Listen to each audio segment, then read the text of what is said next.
History is often a story of dominoes. One small push can send an entire line toppling down.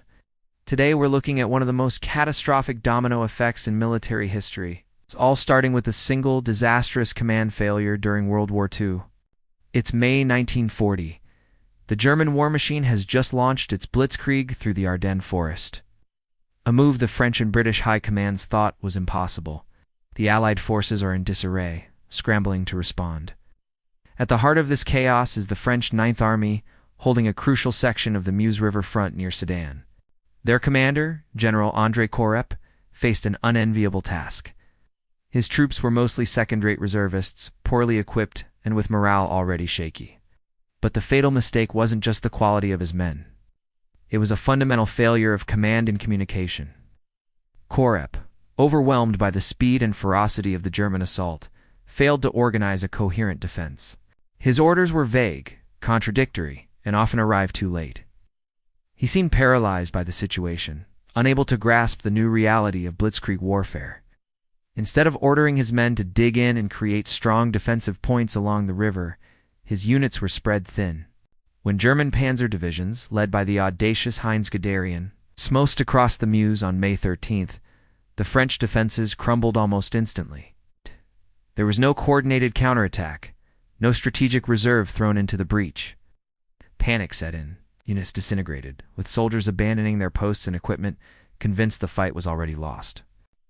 This single point of failure at Sedan was the first domino.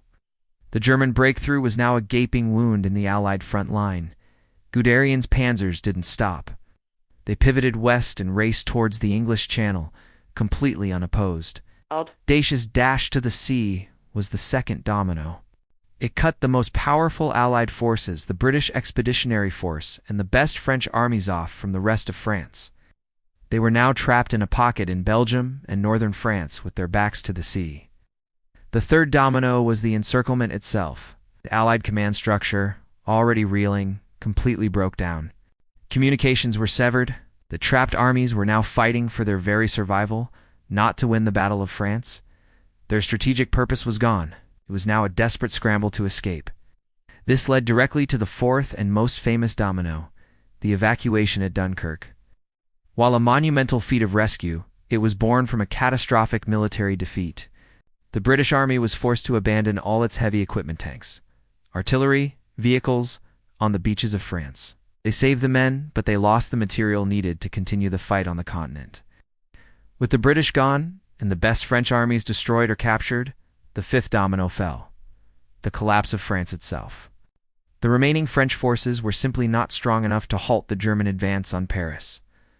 On June 22, 1940, less than 6 weeks after the initial assault, France signed an armistice. A major world power had been defeated with shocking speed. It's a chilling reminder of how critical leadership is in a crisis.